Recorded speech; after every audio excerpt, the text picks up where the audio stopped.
Hey, this is Dr. Ben Weitz, host of the Rational Wellness Podcast. I talk to the leading health and nutrition experts and researchers in the field to bring you the latest in cutting-edge health information. Subscribe to the Rational Wellness Podcast for weekly updates. And to learn more, check out my website, drweitz.com. Thanks for joining me, and let's jump into the podcast. Hello, listeners. I'm very excited today to be speaking about hyperthyroidism with Dr. Eric Osansky. We've had a number of discussions on this podcast about hypothyroidism or Hashimoto's thyroiditis, which is a condition marked by an underactive, sluggish thyroid. And this is the most common thyroid disorder. But some patients have an overactive thyroid, which we refer to as hyperthyroidism. Like with hypothyroidism, most patients with hyperthyroidism have it as part of an autoimmune condition. Unlike hypo, when the body does not make enough thyroid hormone, in hyperthyroidism, the thyroid produces too much thyroid hormone. Hyperthyroidism speeds up the body's metabolism, and this can result in many symptoms, including weight loss, hand tremors, rapid heart rate, irregular heartbeat, anxiety, sweating, etc. Not too many functional medicine practitioners talk about hyperthyroidism, so I'm thrilled that we'll be talking to Dr. Osansky today. Dr. Eric Osansky is a chiropractor and one of the leading experts on a natural approach to hyperthyroidism. He was personally diagnosed with autoimmune hyperthyroidism, also known as Graves' disease, and he was able to overcome it using a natural functional medicine approach. He avoided both the prescription antithyroid medications and the radioactive iodine treatment, as well as thyroid surgery. After seeing how well natural treatment methods helped with his autoimmune thyroid condition, Dr. Osansky began using these natural thyroid treatment protocols to help others with different types of thyroid and autoimmune thyroid conditions, such as hyperthyroidism and Graves' disease, and hypothyroidism and Hashimoto's thyroiditis.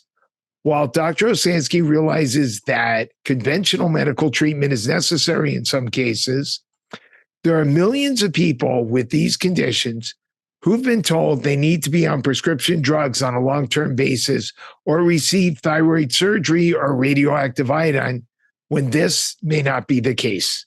Dr. Osansky has a Master's of Science degree in human nutrition and functional medicine. He's a certified clinical nutritionist, is a certified nutrition specialist, a certified functional medicine practitioner for IFM. In 2011, he published his first book, Natural Treatment Solutions for Hyperthyroidism and Graves' disease, and he's currently editing the third edition to be released soon. Dr. Osansky, thank you so much for joining us. Dr. Ben, it's a pleasure being here. Thank you for having me. Sounds good. So perhaps you might want to put a little more on the bones of explaining what is hyperthyroidism, what is Graves' disease. Sure, definitely can do that. So, as you mentioned, hypothyroidism is, first of all, hypothyroidism, Hashimoto is a lot more common than hyperthyroidism. And so with hypothyroidism, that's when you have low thyroid hormone levels, even though some cases of Hashimoto's, it's more subclinical where they're within the range, but less than optimal. But typically you'll have thyroid hormone levels on the lower side or overtly low. And then there's a hormone, thyroid stimulating hormone, or TSH, that's a pituitary hormone that signals to the thyroid gland to produce thyroid hormone. But what hyperthyroidism, as you mentioned, there's too much thyroid hormone. There's the excess secretion of thyroid hormone, and you can get multiple symptoms. You mentioned some of them. So like when I dealt with Graves' disease, I had elevated resting heart rate, also known as tachycardia, had heart palpitations. I lost 42 pounds. I have that specific, have that down, 42 pounds I lost, which was a lot more than I was hoping to lose. Because actually, prior to being diagnosed, I was trying to lose weight. So that's why I didn't catch on right away. I was dieting and detoxifying. But yeah, I lost 42 pounds, had increased appetite. My stools were a little bit on the looser side. So yeah, everything was, the metabolism was sped up, accelerated. And hair loss is common, even though I don't have a lot of hair. But, again, I did work with a lot of women who it's really noticeable. And sometimes there's thyroid eye disease, which is associated with Graves' disease, where someone could get eye bulging, double vision in some cases. And so on a blood test, that will present as elevated thyroid hormones. So T3, T4, the main thyroid hormones. And I mentioned TSH. So with hypothyroidism, TSH is elevated. With hyperthyroidism, TSH is low. And the reason it's low is because it's trying to slow down the production of thyroid hormone. So TSH, in this case, doesn't want the thyroid gland to produce thyroid hormone. But so what particular level of TSH do you really get concerned? Well, I mean, I would say optimal TSH would be between 1 and 1.5, and even between 1 and 2, depending on the person. If someone's like 1.8 and everything else is great, I might not panic. For hyperthyroidism, I mean, if it's a little bit below the reference range, like if someone's like 0.8, I wouldn't be too concerned. But really when it gets like 0.5, 0.6, I start paying attention. But I'll say this, with most cases of especially Graves' disease, the TSH is undetectable. So by the time they've seen me, usually the patient has already been diagnosed.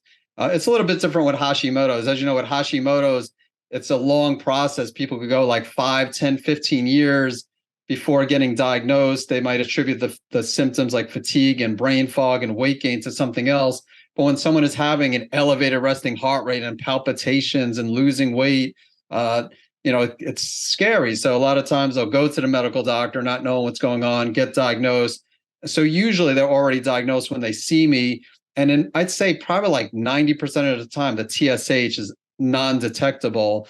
There are some cases I actually I saw a patient today who had more subclinical hyperthyroidism, and the TSH, actually the recent TSH was undetectable, but more recently it was like 0.4 and 0.6 with some of the other readings. And, that also is a little bit of a concern, but the thyroid hormones are, to me, more of a concern when they're elevated.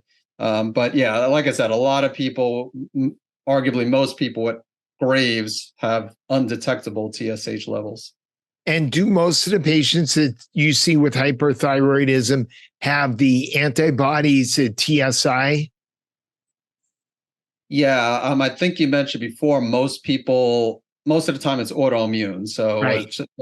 So yeah, with hyperthyroidism, most of the people who see me have elevated thyroid stimulating immunoglobulins or TSI levels.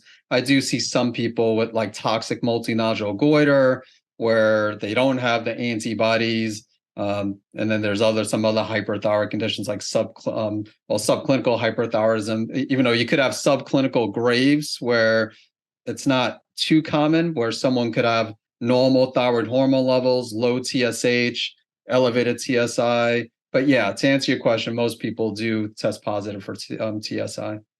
Right. And so would you say 80, 90% of patients with hyperthyroidism have Graves? Yeah, yeah, definitely. I would say that, Okay. At least like 80, if not more. Okay. And that's basically when the TSI, when the antibodies are present, that's when you diagnose Graves, correct? That is correct. Right. Okay. So what are some of the most common medical treatments for hyperthyroidism? Yeah, so typically most people with Graves, hyperthyroidism, will go to an endocrinologist, and there are 3 main treatments that they recommend. So one treatment, antithyroid medication, and the most common medication, at least in the United States, is methimazole. Some other countries will give carbimazole, which converts into methimazole. And then there's another PTU, which is a different type of antithyroid medication. So that a lot of endocrinologists will recommend antithyroid medication. But then there's 2 others. So another one is radioactive iodine. which obliterates the thyroid gland. It involves a small amount of radiation, radioactive iodine. Actually, the radioactive iodine does actually, it depends on how much they give. So they give enough to obliterate the thyroid gland.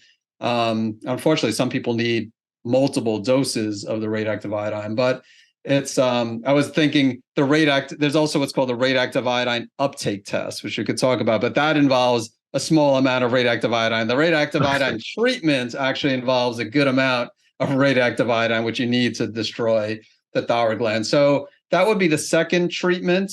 And then a third treatment would be surgery. Some doctors recommend thyroid surgery, and there's some reasons why they might recommend surgery instead of radioactive iodine. Like if someone has thyroid eye disease, and they receive radioactive iodine, it's more likely to exacerbate the thyroid eye disease. So a lot of endocrinologists will not recommend radioactive iodine for those with thyroid eye disease. They'll either give the person antithyroid medication, or if they think it's that if the antithyroid medication is intolerated, or if they just, it depends on the doctors, but some just are more aggressive than others, and some will just jump to the surgery. So and when you say surgery, essentially you mean remove the thyroid gland. Exactly. Right. Remove the entire thyroid gland. Mm-hmm. Right. So what are some of from a functional medicine perspective, what are some of the most common underlying triggers or root causes for hyperthyroidism? Because there's a reason why the body's gone wrong, why the immune system's attacking the thyroid, in this case, attacking the thyroid TSH receptors, correct? Or thyroid hormone receptors. Correct. Yes, exactly. So what happens is the immune system attacks those TSH receptors, and that's, yeah. So as far as I talk about 4 categories of triggers, or 4 main categories. So one, food. So certain foods can cause problems. Obviously, we're familiar with gluten these days. A lot of, I'm sure your listeners, and same thing with Hashimoto's, gluten can cause problems, and some cases dairy, some cases corn. I mean, even salt. Like if you look at the literature, just with autoimmunity, like too much salt could raise Th17 cells, increase Th17 cells, which are associated with autoimmunity. So food could be a trigger. A second one, stress. And when it comes to Graves, there's actually there's like literature that shows the correlation between stress and Graves. And we can't say the same, or like stress, I think, is a factor with all chronic health conditions, but just the research, like if you do some research on their PubMed, that some autoimmune conditions, there's really no correlation according to the research. Now, again, we know even if it's not in the research, could be a factor. But stress was a big factor with my Graves' disease condition, and we could talk more about that if you'd like. A third potential trigger, environmental toxins. We live in a toxic world, and it's not getting any better. And there's heavy metals such as mercury. There's xenoestrogens, bisphenol A. There's, glyphosate, which disrupts the gut microbiome.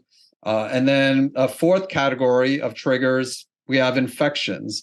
So viruses such as Epstein-Barr, bacteria such as potentially H. pylori, Yersinia enterocolitica, potentially even parasites. And it doesn't mean that in everybody it's a trigger. Like we could have someone who has Graves' disease, have H. pylori, and it might not be the trigger, but again, it potentially could be. And there, like I said, there's also literature to support that as well.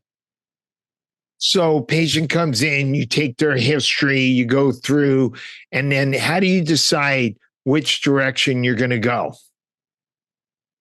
Yeah, that's a good question. I mean, I definitely do what I consider some basic tests. That I do blood testing, complete blood count, comprehensive metabolic panel, vitamin D, need healthy levels of vitamin D to have healthy immune system. I mean, even things like iron, like for example, even though most people with hyperthyroidism, including Graves, are women, men like myself could have Graves. And, when we think about iron deficiency, we might think of more cycling woman, but, we also don't think of iron overload, which could cause oxidative stress and also could be a factor when it comes to autoimmunity. And And then I do look at adrenals, either saliva testing, or I'm sure you're familiar with Dutch testing, dried urine testing. Sure. Yeah. So I look at, it's adrenals, hormones, sometimes comprehensive stool testing, sometimes organic acid testing. So it does depend on, I can't say I recommend all these tests to everybody, but the basics like blood testing, uh, uh, saliva testing. I actually do some hair testing too, which goes back a number of years. Don't rely on it completely when it comes to like minerals and heavy metals, but I do still like looking at that. But yeah, sometimes I'll do organic acid. Sometimes I'll do, like I mentioned, comprehensive stool panel. I do a lot of those, and yeah, and sometimes other tests as well. Right. Yeah. I saw where you're doing that hair mineral analysis. I remember doing that.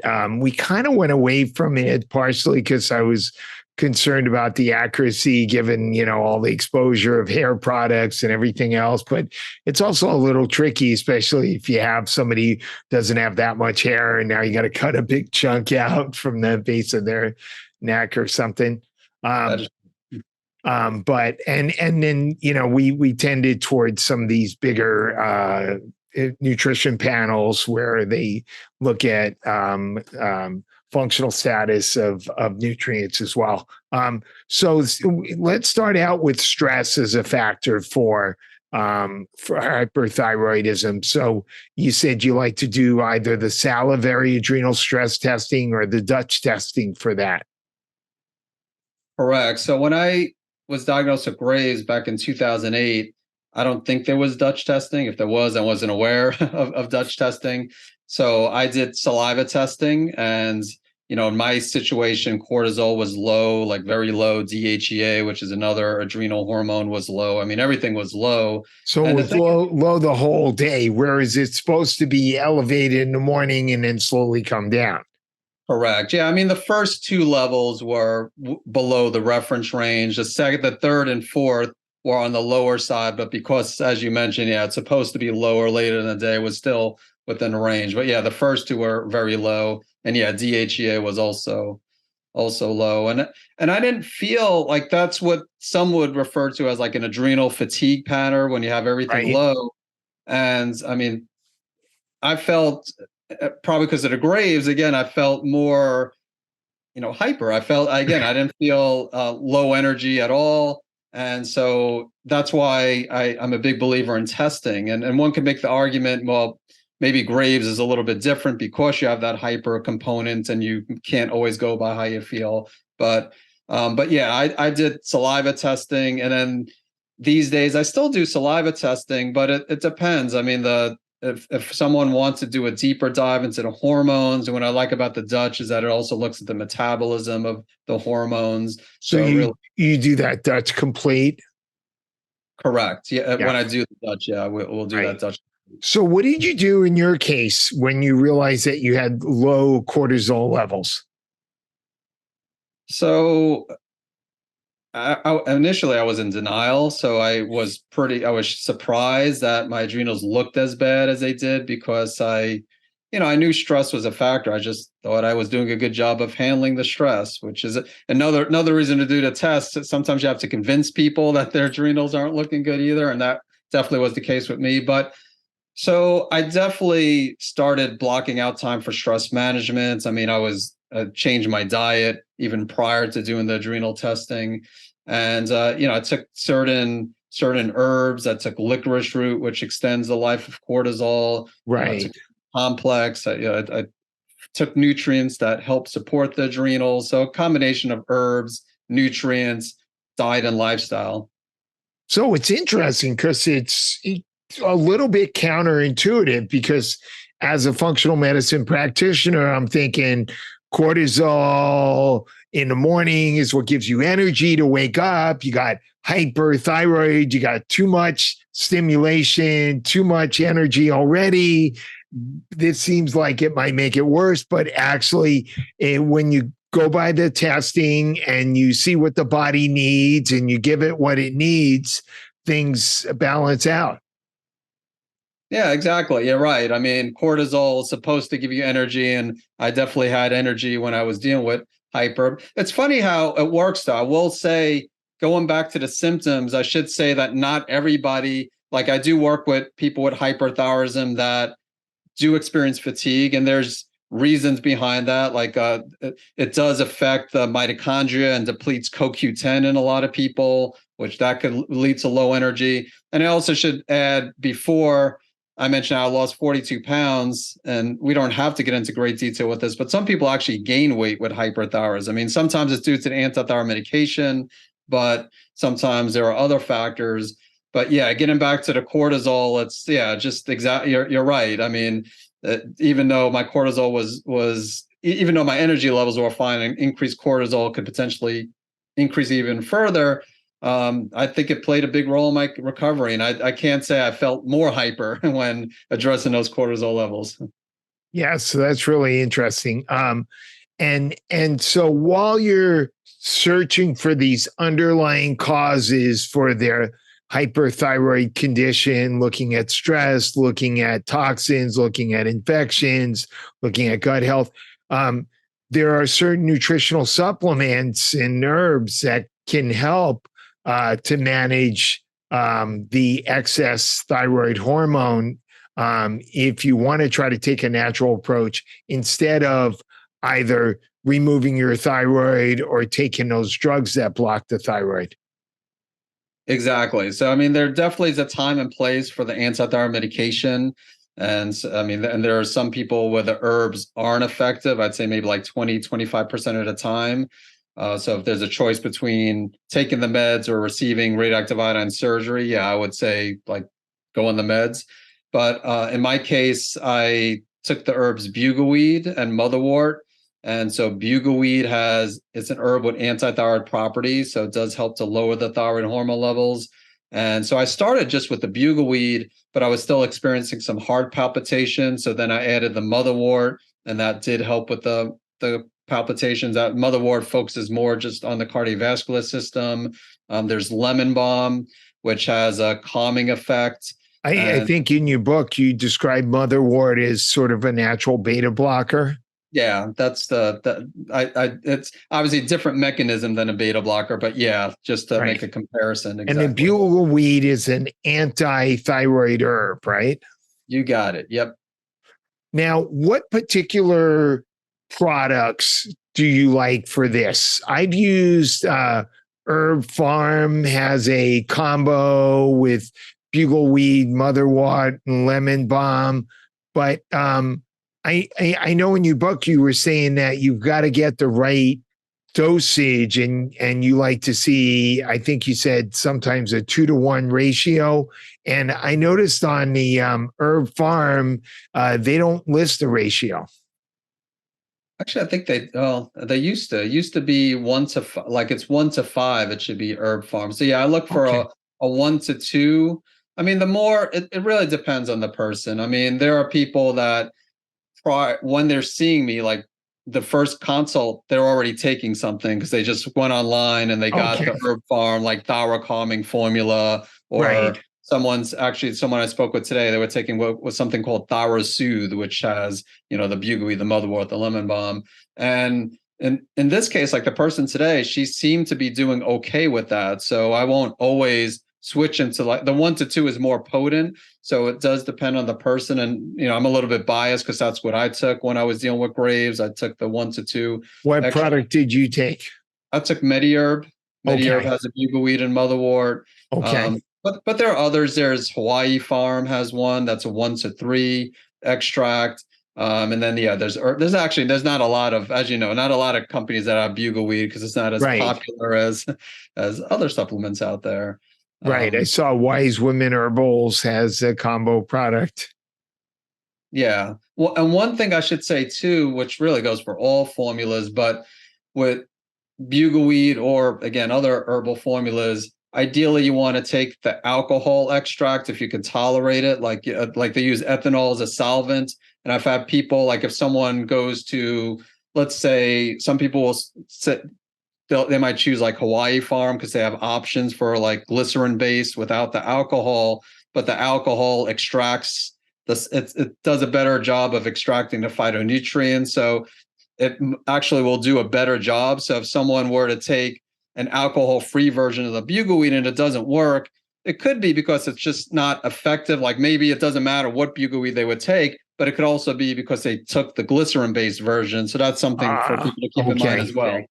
Interesting. And what is the typical dosage and how many times do you have them take it? And is it okay to take it in the evening? Is it okay to, I guess I guess it's good to take it in the evening because it's going to be blocking the thyroid hormone. You want to take it apart from meals, before meals, after meals?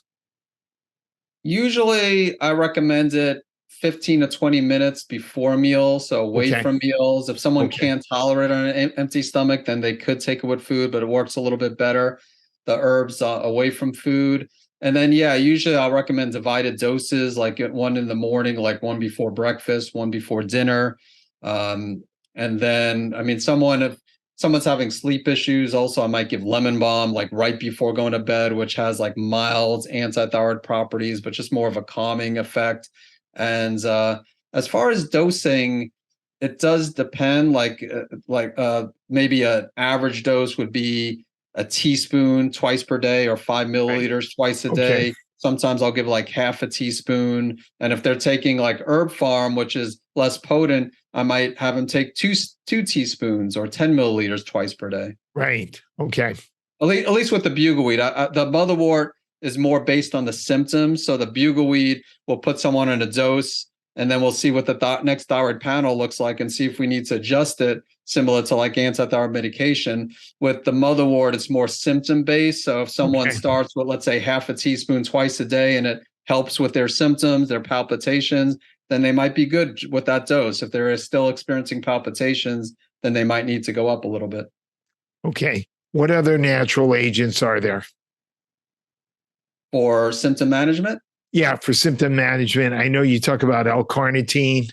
Yep. So L-carnitine, typically L-carnitine tartrate in higher doses. The literature shows between 2 grams and 4 grams per day has antithyroid properties. So that's what I'll give. Now, again, sometimes people, like I just took the bugleweed when I dealt with Graves. Just honestly, I didn't know about the L-carnitine back then, but some people will take bugleweed and L-carnitine. I have someone just recently I consulted with that they're just taking L-carnitine without the bugleweed. But yeah, L-carnitine is also another option. And so in your book, you explain how it inhibits T3 and T4 getting into the cell nuclei. That's kind of interesting. Yeah, at least that's from the research that I did. Yes. Okay. Yeah, and we know cardiovascular problems often go along with hyperthyroid, and L-carnitine seems to be particularly beneficial for cardiovascular health as well. Yep. Yeah, it has a number of different benefits. So you're right. Where bugleweed, I mean, all herbs have multiple properties, but still it's really known for the antithyroid properties. But you're right, L-carnitine does have other health benefits as well.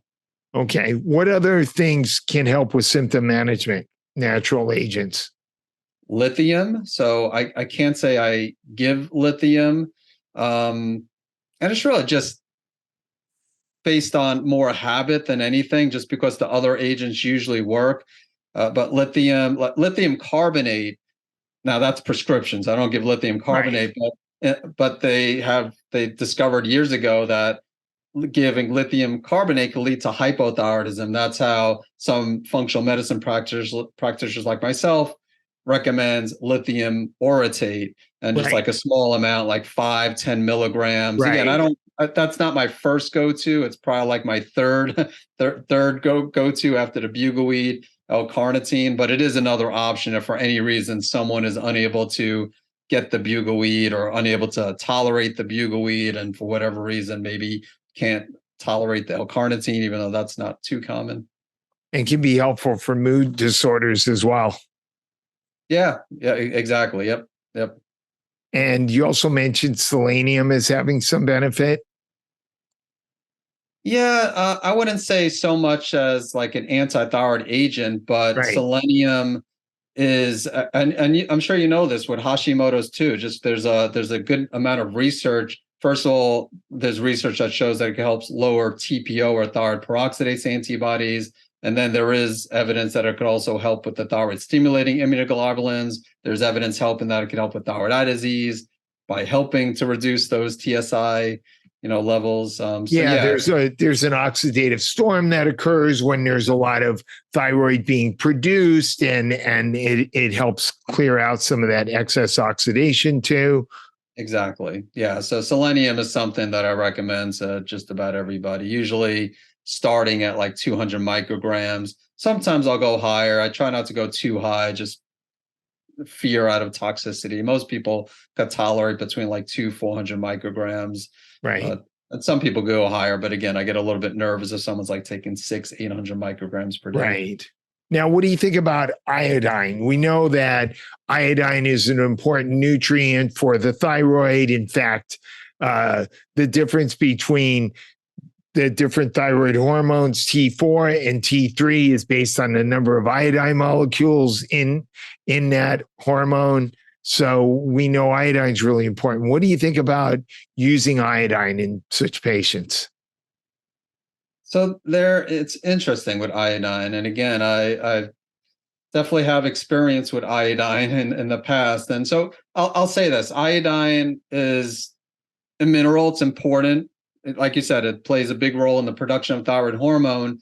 And when you think about that, you might wonder, well, why would you want to take it for hyperthyroidism if it helps with thyroid hormone production? And with hyperthyroidism, you want lower thyroid hormone levels.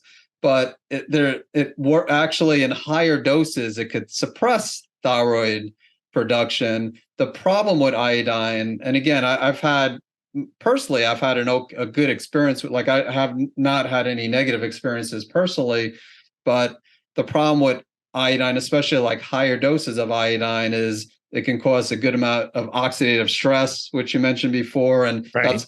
Speak of selenium, that's why a lot of practitioners who recommend high dose iodine will recommend selenium to try to offset that. But still, many times it's not enough. And it could, in some cases, it could actually exacerbate hyperthyroidism. In some cases, could exacerbate the autoimmune response. So, I mean, if someone is taking a multivitamin with iodine, I'm not going to tell them.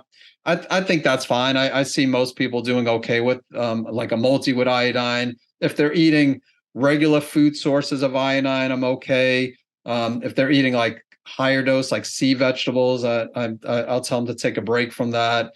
Right. And again, everybody's different. There are some people that eat seaweed, they do perfectly fine. But there's same thing with some people taking iodoral and they might do okay, but just trying to be more conservative. So essentially what you're saying is taking what we would consider a modest amount of iodine, like 100 to 200 micrograms MCG, is not a problem. But some who advocate higher dosages, say in a milligram level, that tends not to be helpful, is what you're saying, in most patients.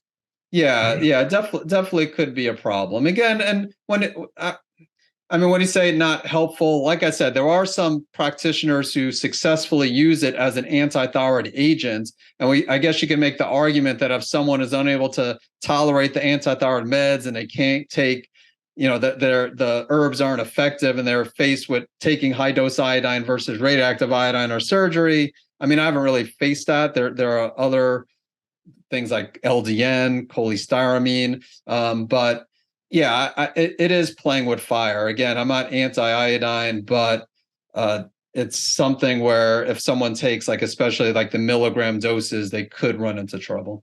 So you mentioned cholestyramine. So that is a binder that is sometimes utilized in programs to help bind to mycotoxins to get them out of the body when someone's suffering from mold toxicity.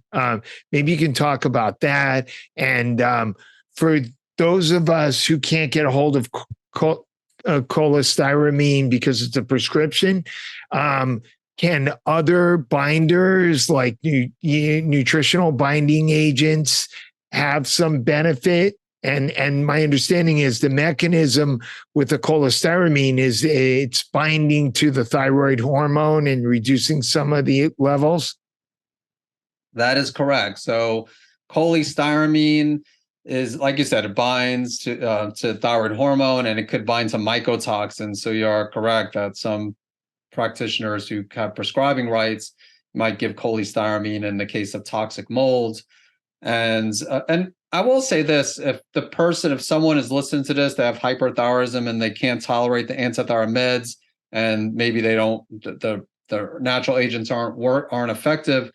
If they go to the endocrinologist and they present the research, because that's how I found about cholestyramine. I was just, I don't remember exactly. It probably was because I was looking into the cholestyramine and mold connection, and then just came across how it could help with people with hyperthyroidism. Up until then, I didn't know. It wasn't in my first or second edition of the book because I didn't know at the time. But if you show the research, I've had endocrinologists that will recommend. Now, if you show them like my book or my website, they probably won't, because they don't want they don't want anything to do with functional medicine. But again, I've had endocrinologists prescribe it to patients, and it does seem to be pretty effective.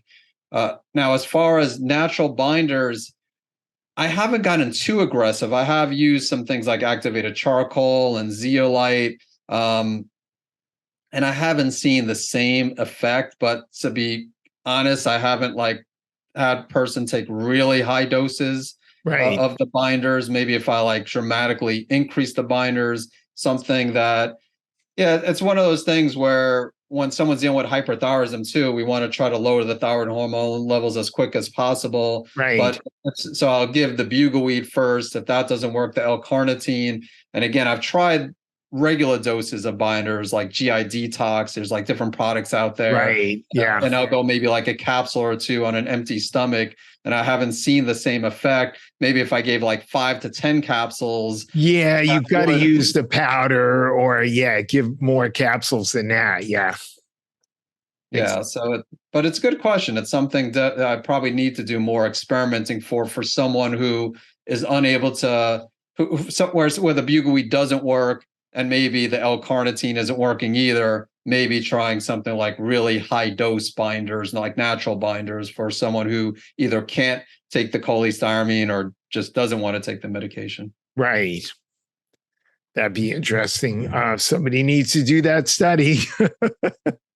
And sometimes you recommend low dose naltrexone, or you've seen patients do well with that, because I know that's a prescription. Yeah, I mean, it's hit or miss. I mean, that cholestyramine works with most people. Antithyroid medication, I mean, methimazole, PTU work in most people. The problem is side effects are common. With LDN, low dose naltrexone, side effects aren't as common. I mean, some people will get insomnia, mild side effects, but it's again a flip of the coin, maybe even less with Graves. So LDN modulates the immune system and could be used for different autoimmune conditions, including Hashimoto's. But again, there's an urgency to try to get the thyroid hormone levels down. And so usually if I recommend it, it's when, again, someone can't take the antithyroid medication and the natural agents aren't working. Then I'll talk more about the cholestyramine, the LDN. The LDN is easier to get usually, because you could even just hop on a phone. There are I guess LDNdoctor.com. There's different websites where you can just schedule a consult with the practitioner and just get a prescription for LDN, where you can't do that with cholestyramine.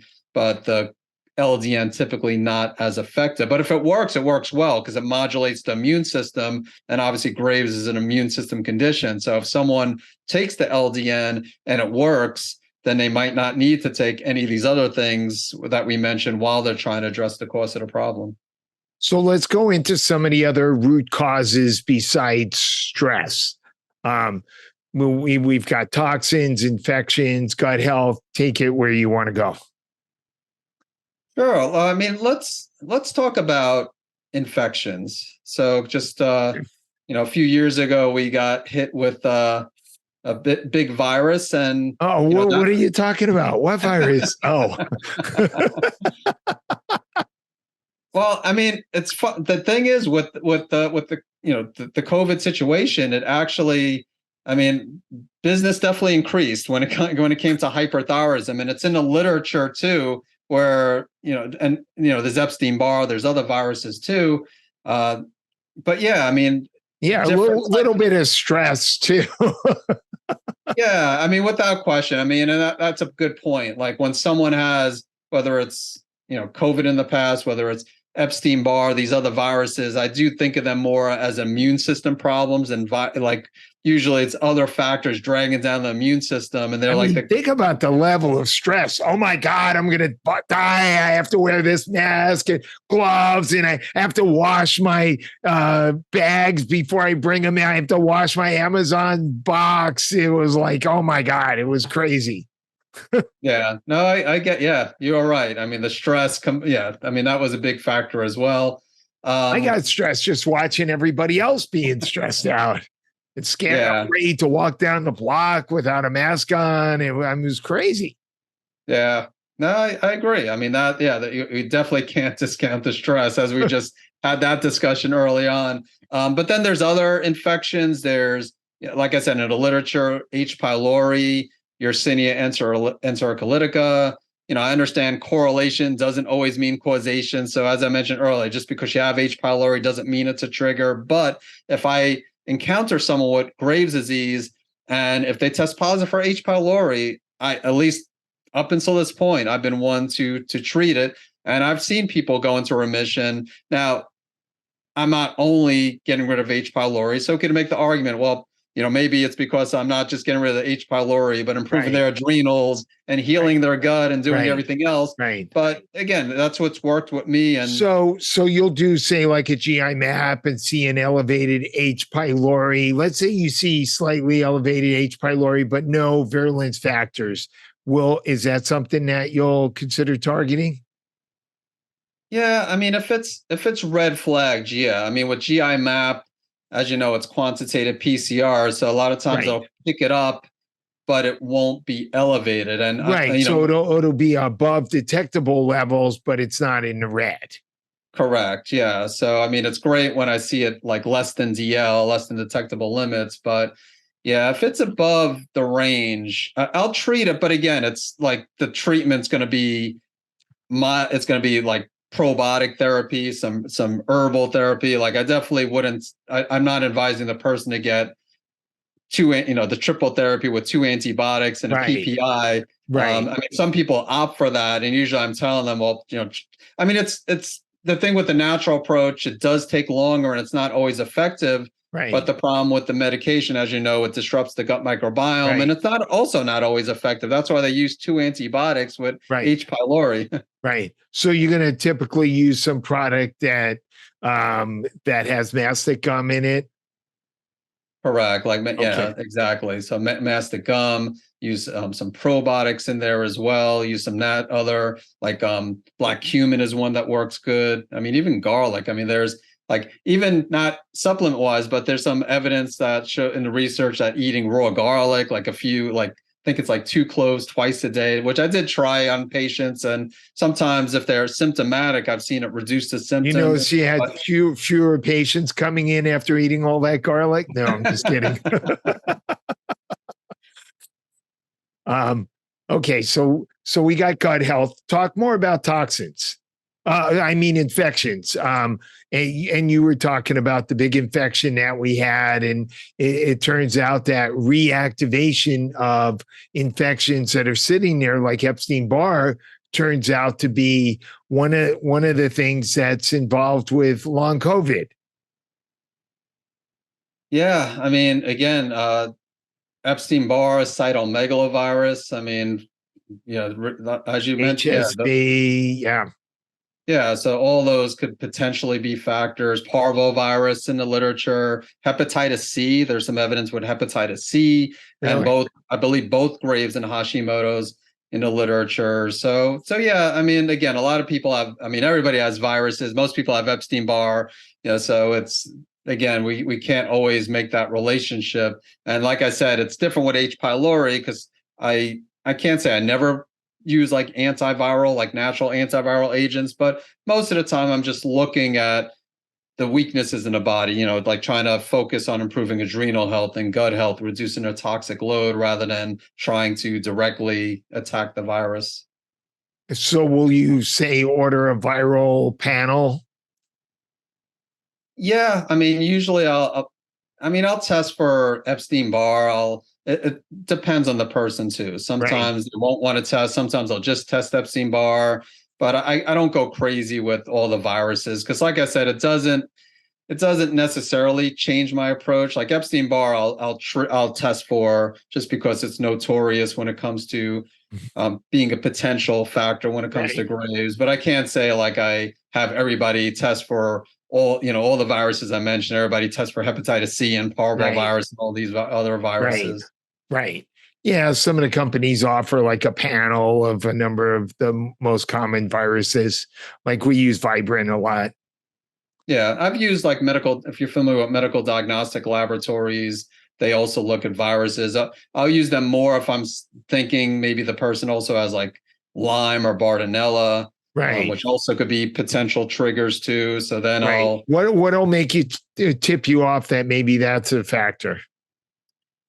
Well, I have a history of chronic Lyme. In 2018, I was diagnosed, and it was tricky because I didn't have the classic Lyme symptoms. Mine was more neurological. There was no evidence of a tick bite. So in my case, I wasn't sure at first if it was Lyme, but it just was atypical symptoms. Like I was having neurological symptoms that was jumping around in my body. And with Lyme, you get usually it's the pain, like the migrating muscle and joint pain. With me, it was more the migrating neurological symptoms. And I spoke with a few practitioners that I knew, and I thought maybe it was MS. They were like, no, it doesn't sound like MS. And then, so I ended up testing for Lyme. I was thinking, well, maybe it is Lyme. And sure enough, I tested positive for Lyme, Bartonella, a few other things.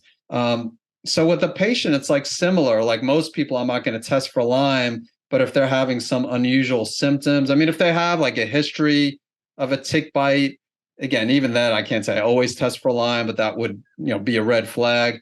But if they're having some type of neurological symptoms and things that just doesn't tie into the hyperthyroidism, the Graves' disease condition, then I'll at least bring it up as a possibility. If they're having, I mean, just because someone has neurological symptoms doesn't mean they have Lyme or Bartonella. Just because someone doesn't, if they have even fatigue with migrating muscle and joint pain, I'll highly suspect Lyme, but doesn't guarantee. Today, one of the patients I spoke with, they had in the middle of the night, they woke up with night sweats, but like they were drenched in the middle of the night.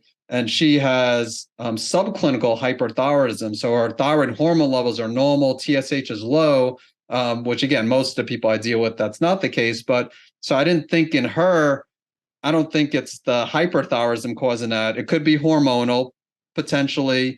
She's in postmenopause. But again, like with Babesia, if you're familiar with Babesia, parasite, that could also cause that too. So that was like, I was thinking, I wasn't pushing it hard and saying, yeah, you definitely have Babesia, but I've mentioned it to her, that could be a possibility, could be hormonal, possibly thyroid, but just because her thyroid looks good. But yeah, so those are some of the things I look So in for. that case, you might do say like a Lyme and cofactors panel.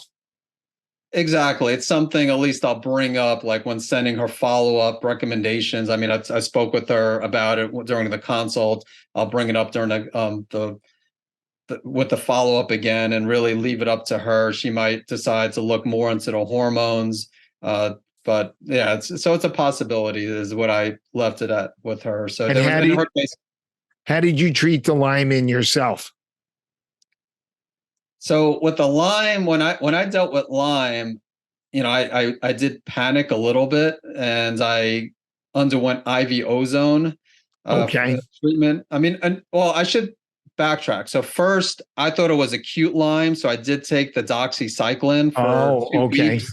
which I regret taking that. But a few weeks prior, I was in upstate New York with my dog, and my dog was all over me that night. We were at a park, and I thought I thought I got bit by a tick, even though there was no evidence of tick bite. I was like Right. putting the pieces together because I developed like a low grade fever right around that time. And I'm like, okay, this must be acute Lyme. And, Right. of course, I try to avoid the antibiotics, but one thing, I've been up until that point, I was like terrified of getting Lyme. And I'm like, all right, I don't want to take the doxy, but I don't want it to turn into chronic Lyme.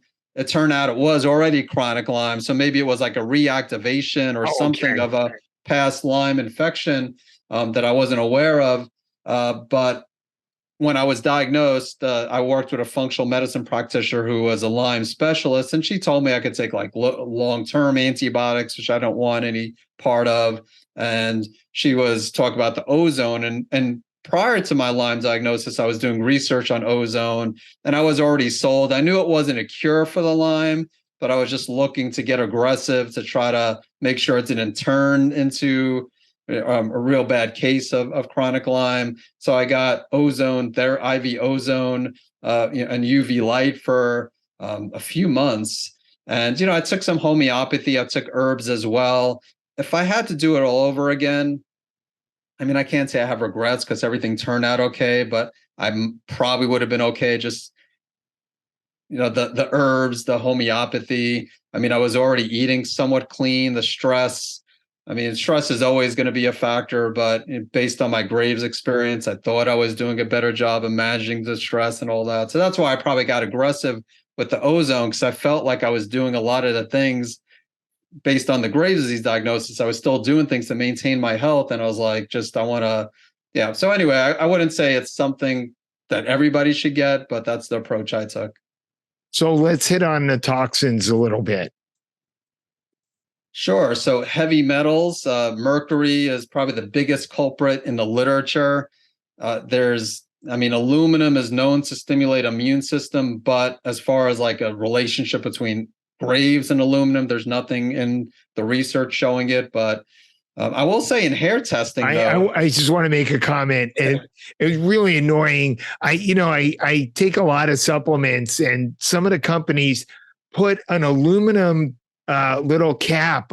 When you unscrew the cap, there's an aluminum sealing thing, and you have to rip that off. And it's so annoying handling aluminum. yeah. Anyway. Yeah, no, I agree. Yeah. But I was saying hair testing, actually, that's one thing that it picks up pretty good. Like almost everybody with the hair test I do, it shows aluminum. Oh, really? Which is Do you use interesting. doctor's data, or who do you use for the hair testing? No, I use, I don't know if you're familiar with analytical research labs. Okay, I've heard of them. I haven't used them. Yeah. Yeah. So they're like almost everybody shows some levels of aluminum. I mean, Okay. not everybody like sky high, but it usually picks it up pretty well. But so yeah, there's mercury, there's again aluminum that stimulates the immune system, cadmium, lead, arsenic.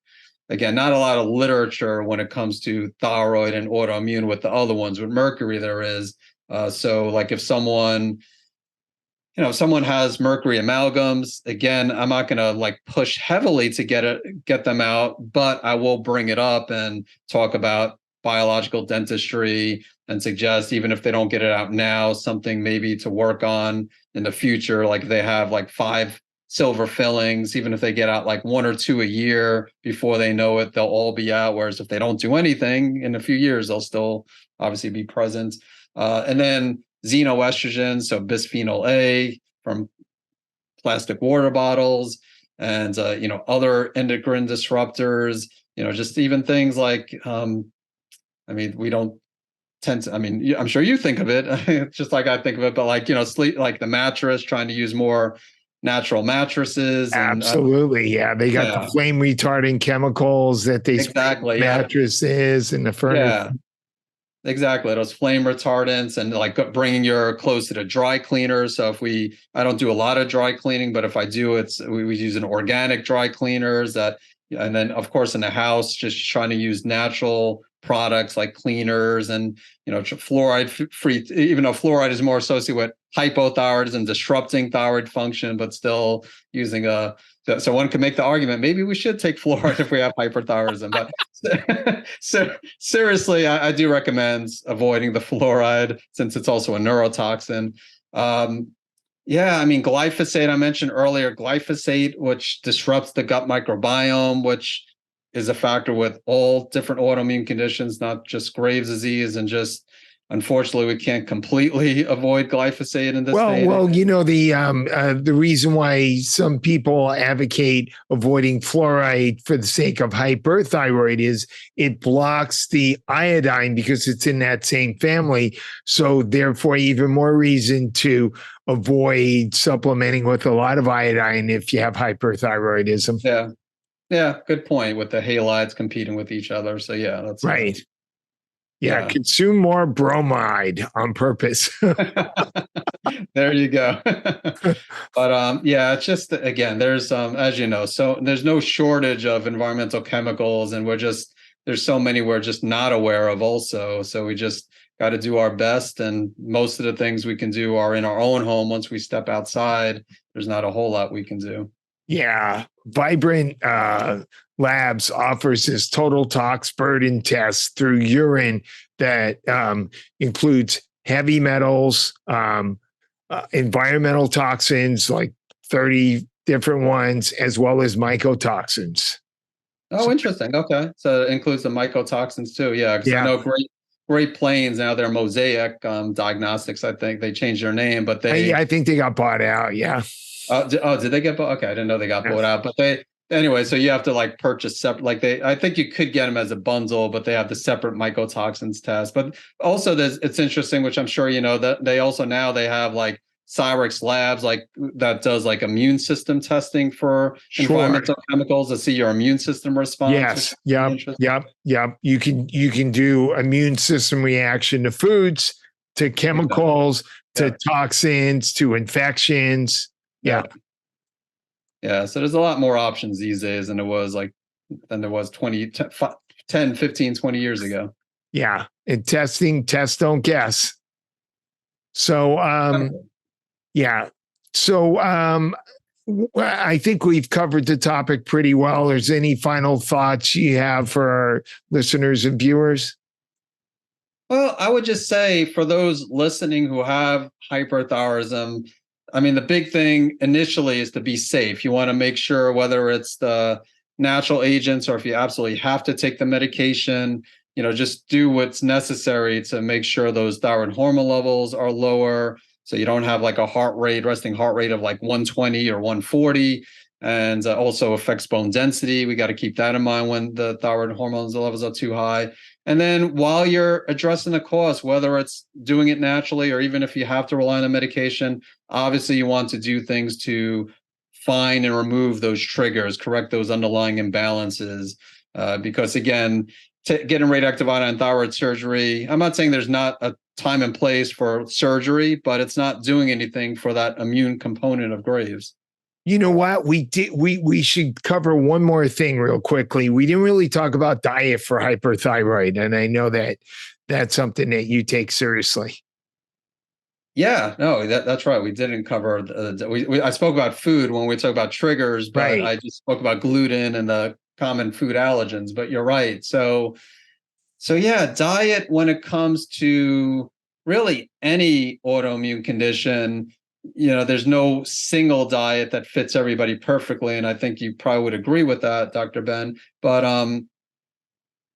yeah, I mean, I will say I do like paleo. I do like autoimmune paleo, but they're starting points. They're not, and we don't want anybody to get really stressed out. So if I talk about autoimmune protocol, because it is quite restrictive, and the goal is not to reduce calories. That's the last thing we want to do with someone, especially someone who is in a similar situation than I was when I was losing a lot of weight. We don't want someone to think, oh, that they can't they Right. can hardly eat any food. So if they're following AIP, assuming they're not vegan, vegetarian, if they are, that's a whole different story. But yeah, definitely make sure you're getting enough protein. Eat a decent amount of meat.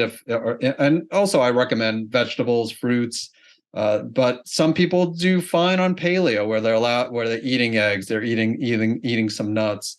Of course, avoiding refined foods, sugars, the allergens, that I mentioned, like, gluten, dairy, corn, avoiding nightshades. also something that not only I recommend, but a lot of people when it comes to autoimmune. But yeah, I do recommend more of a paleo AIP type diet. If someone is vegan, vegetarian, I'm not completely opposed to them like modifying that where they're eating some like pressure cooked legumes to make sure they're getting enough protein. Because a big problem with hyperthyroidism, you're losing a lot of muscle mass too. So you just want to make sure you're getting enough protein. There are certain foods like cruciferous vegetables that are considered goitrogenic, that they block thyroid hormone. Is that a good idea in the case of hyperthyroid to consume a lot of goitrogenic foods like broccoli? Yeah, I've actually spoken about this. I think I mentioned the book too, but on my website and then the podcast, I think I mentioned an episode. I tried intentionally to especially with pregnant women in the past, like when working with pregnant women and ones who didn't want to take the medication and they can't take things like Herbs. bugleweed. Yeah. And and then even L-carnitine, there's no research taking like 2 to 4 grams, like that high of a dose. I'm more conservative with pregnancy about doing things like that. So I actually experimented. I figured there's no harm in having them eat a lot of cruciferous vegetables to see if that will lower thyroid hormones. And honestly, it didn't have much of an effect. Okay. So I would say go for it if that's what you want to do, but I wouldn't expect that alone to have a significant impact on the thyroid hormone levels. Right. Actually, there is some interesting data on the benefits of L-carnitine for pregnancy, and I know Metagenics now includes a separate L-carnitine supplement as part of their prenatal. I don't think high dose. I guess the high dose is what I was referring. I think they're recommending like 500 milligrams. Yeah, but like 2,000. I mean, honestly, it probably would be okay. Like if they took like 2,000, I just don't know. I don't want to take a chance with pregnancy. Yeah. Okay, great, excellent. So, you have 2 books out, right? Correct. So natural treatment solutions for hyperthyroidism and Graves. As you said, I'm currently, as of recording this, getting ready to release the 3rd edition. And then when is that going to be released? I'm hoping by September 2023. Oh, okay. Are you self-publishing? Yes. Okay. Okay, great. Where will that be? Will that be available through Barnes and Noble and all the booksellers, or where? Yeah, that will be like, you could go online to Amazon, online, Barnes and Noble. So yes, they could. Okay. Yep. Good. And then you have another book on hypothyroid, right? Correct. So in 2018, I released the book Hashimoto's Triggers, which you could also actually that I don't know if that's on Barnes and Nobles. I know the one's hyperthyroid, but I think this one I self-published this as well. But this also is I think this one is just on Amazon. Okay. Both print book and Kindle. Okay, great. And how can listeners and viewers get a hold of you if they want to find out more or possibly work with you? Well, they could visit savemythyroid.com and they could click on work with Dr. Eric is probably the best way if they want to work with me, or if they're still not sure, they could click on podcasts, listen to some of my podcasts and, read my books. But yeah, I would say that would be the action they would want to take if they do want to work with me. Excellent. Thank you so much, Dr. Osansky. Thanks, Dr. Weitz. Appreciate your time, and thank you so much for having me. Thank you for making it all the way through this episode of the Rational Wellness Podcast. For those of you who enjoy listening to the Rational Wellness Podcast, I would certainly appreciate it if you could go to Apple Podcasts or Spotify and give us a 5-star ratings and review. That way, more people will discover the Rational Wellness Podcast. And I wanted to let everybody know that I do have some openings for new patients, so I can see you for a functional medicine consultation for specific health issues like gut problems, autoimmune diseases, cardiometabolic conditions, or for an executive health screen, and to help you promote longevity and take a deeper dive into some of those factors that can lead to chronic diseases along the way. And that usually means we're going to do some more detailed lab work, stool testing, sometimes urine testing. And we're going to look at a lot more details to get a better picture of your overall health from a preventative functional medicine perspective. So if you're interested, please call my Santa Monica White Sports Chiropractic and Nutrition office at 310-395-3111, and we can set you up for a new consultation for functional medicine. I'll talk to everybody next week.